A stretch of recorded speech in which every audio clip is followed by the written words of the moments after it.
প্ৰিয় দৰ্শকসকল, আপোনালোক সকলোকে অনলাইন স্কুল অসম ইউটিউব চেনেললৈ স্বাগতম জনাইছোঁ।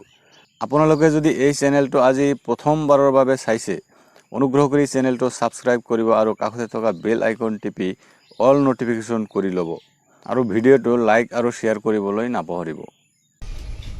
নমস্কাৰ, অনলাইন স্কুল আসামলৈ স্বাগতম।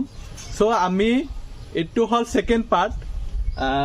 আমি কি সলভ কৰি আছো, director health service 2018 question paper. এইটো গ্ৰেড 3 জুনিয়ৰ এছিষ্টেণ্টৰ এক্সাম হয়। গ্ৰেড 3 এক্সামত আমি অলৰেডি আপোনালোকে ফাৰ্ষ্ট পাৰ্টটো আই বটনত চাই ল'ব। আমি অলৰেডি 10টা প্ৰশ্ন তাত সলভ কৰিছোঁ। এইটো হ'ল ছেকেণ্ড পাৰ্ট। ছেকেণ্ড পাৰ্টৰ আমি 10টা আৰু প্ৰশ্ন সলভ কৰিম। এতিয়া প্ৰশ্নটো আছে ইয়াত কি হয়, an item is marked for ₹840 is sold for ₹740. What is the discount percentage? এইটো অংক কিহৰ ওপৰত? পাৰ্চেণ্টেজৰ ওপৰত। এতিয়া চাওক, পাৰ্চেণ্টেজ এইবিলাক প্ৰফিট লছ, চিম্পল ইণ্টাৰেষ্ট, তাৰপিছত পাৰ্চেণ্টেজ এইবিলাক আপোনালোকে স্কুলত যেতিয়া পঢ়িছে বা ক্লাছ 10 পঢ়িছে যেতিয়া ফৰ্মুলা আছে। কিন্তু আপোনালোকে কম্পিটিটিভ এক্সামত ফৰ্মুলা দি কৰিলে নহ'ব, আপোনাৰ শ্বৰ্টকাট টেকনিক দি কৰিব লাগিব। মই তাৰ এইটো কৰাৰ আগত আপোনালোকক কিছুমান শ্বৰ্টকাট টেকনিক দি দিওঁ কেনেকৈ পাৰ্চেণ্টেজ ওলাব লাগে। ঠিক আছে, পাৰ্চেণ্টেজ মানে কি চাই লওক। পাৰ্চেণ্টেজ মানে কি? Percentage means 1/100। পাৰ্চেণ্টেজ মানে কি? 1/100। এতিয়া মই কি কৰোঁ, 2% মানে কি? 2 ইনটু মিনিং। পাৰ্চেণ্টেজৰ মিনিং কি হয়? 1/100। আপুনি এইটো কৰিলে কি পাব? 0.02 মানে কি? দুটা শূন্য থকাৰ কাৰণে দুটা ঘৰ বাঢ়ি আগত গৈছে। ঠিক আছে, এতিয়া মই আপোনাক যদি শ্বৰ্টকাট হিচাপে আপোনাৰ লগত সুধো, 232 এইটো 10% কিমান? আপুনি কেনেকৈ ক'ব? আপুনি ওলাব 10/100 ইনটু এইটো কৰিব। এইটো নকৰিব, 10/100 চিম্পল। 10% মানে কি? 10% মানে এটা দশমিক ইয়াত দি দিব, চিম্পল। 10% মানে কি? 23.2। 110% মানে কি? এটা পইণ্ট ইয়াত দিলে কিমান হ'ব? 10। 210% মানে কি? এটা পইণ্ট ইয়াত দি দিব, 20। এইটো এনেকৈ শিকিব। আৰু 1% মানে কি? 1% কি? 232ৰ 1% মানে কি? 10% এটা ঘৰ দিব। 1% মানে কেইটা ঘৰ দিব? দুটা ঘৰ। 1% of 232 মানে কি? 1% 232ৰ কিমান হ'ব? 2.32। 1% কি হয়? দুটা ঘৰ দশমিক ইয়াত দি দিব। এইটো কি হ'ব? 2% হ'ব, চিম্পল। এতিয়া মই সুধো, আপোনালোকে জানে 10% কি দিব লাগে? দশমিক এটা ঘৰ দিব লাগে। 1% কি কৰিব লাগে? দশমিক দুটা ঘৰ ইয়াত দিব লাগে। এতিয়া আপোনাক এতিয়া চাওক, এতিয়া 10% জানে, 20% কি হ'ব? এইটো নাম্বাৰ আছে, এইটো নাম্বাৰ আছে সাপোজ 200। এইটো 20% মানে কি? আপোনালোকে কেনেকৈ বুজি পাব? 20% মানে 10%ৰ ডাবল। 30% মানে কি? 10% ইনটু 3। 20% মানে কি? 10% ইনটু 2। চিম্পল কথা। এইটো 10% কিমান? 20 হয়। এইটো 10% কি? এটা দশমিক মই ইয়াত আনিম। 10% 20 হয়। 20% কি হ'ব? 20 ইনটু 2 40 হ'ব। 30% কি হ'ব? 20 ইনটু 3। এতিয়া মই যদি সুধো 50% মানে কি? 50% মানে কি? ইয়াৰ আধা, 100। ঠিক আছে, এতিয়া আৰু সুধো আপোনালোকক। এতিয়া ঠিক আছে, মই 200 ললো। ইয়াৰ 2% মানে কি?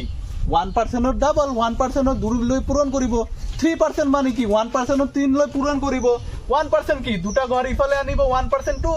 2% মানে কি? 2 ইনটু 2 4। 3% মানে কি? 2 ইনটু 3 6। 5% মানে কি? 5 ইনটু 2 10। এনেকৈ আনিব।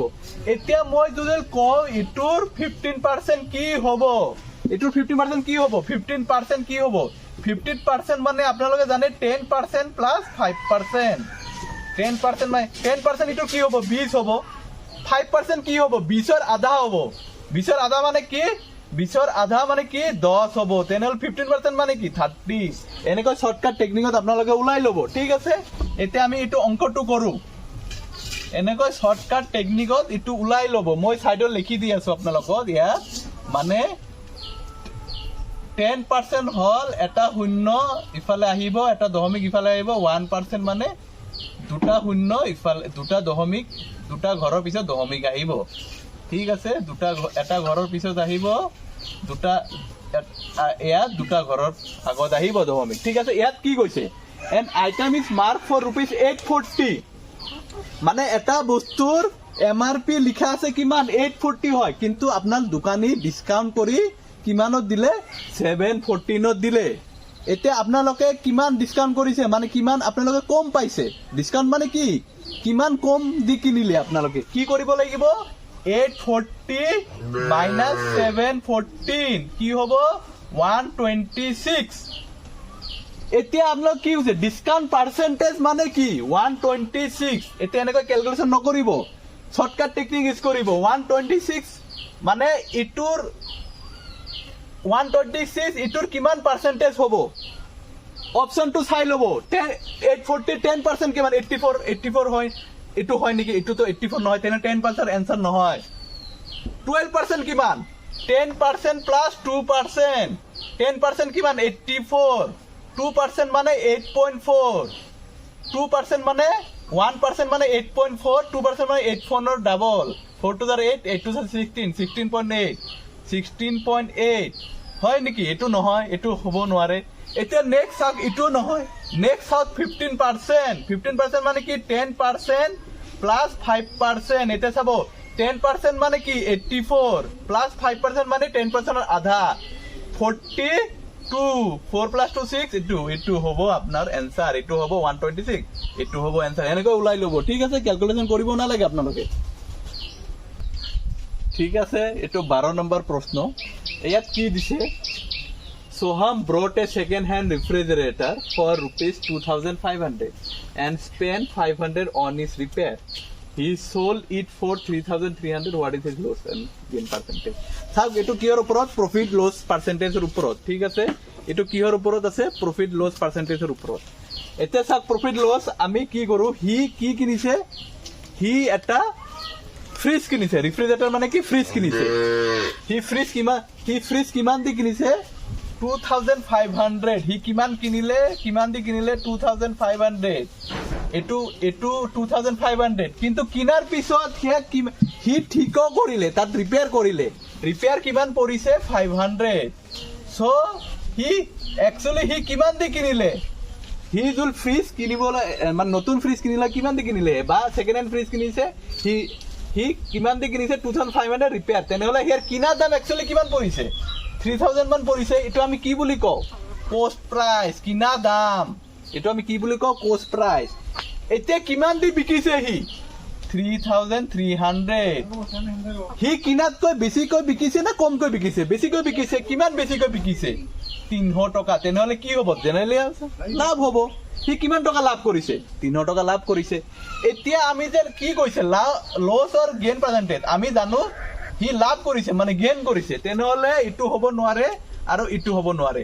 এই দুটাৰ মাজত এটা आंसर হ'ব ঠিক আছে এতিয়া 300 লস পার্সেন্টেজ ওলাব লাগে ঠিক আছে কি ওলাব লাগে লস পার্সেন্টেজ ওলাব লাগে লস পার্সেন্টেজ লস বা গেইন পার্সেন্টেজ এতিয়া ইয়াত কি হ'ব গেইন পার্সেন্টেজ হ'ব ঠিক আছে এতিয়া লাভ কিমান হল লাভ হল 300 আমি সদায় লাভ পার্সেন্টেজ ওলাব কাৰণে কিৰ ওপৰত ওলাব সদায় এটো মনত ৰাখিব কষ্ট প্ৰাইস আৰু কিনা দামৰ ওপৰত ওলাব লাগিব এতিয়া চাও 10% আৰু 12% মই আগৰ কোৱেশ্চনত শৰ্টকাট শিকাই দিও শৰ্টকাট দি কৰিব আপোনালোকে কি এ 3000 আৰু 10% কিমান হ'ব 300 হৈ গল আমাৰ आंसर ঠিক আছে 300 আৰু 10% কৰিলে কিমান হ'ব 3000 10% কৰি 300 হৈ গল आंसर এটোতে কৰিব ক্যালকুলেট আপোনালোকে ফৰ্মুলা কেতে মুখস্থ নকৰে ফৰ্মুলাটো বহুত টাইম লাগিব আপোনালোকে কম্পিটিটিভ এক্সামৰ কাৰণে এবিলাক শৰ্টকাট শিকি লব ঠিক আছে সামটো চাই লওক এটো সামটো কি আছে A sum of ₹10,000 is borrowed at the rate of 15% per annum for 2 years.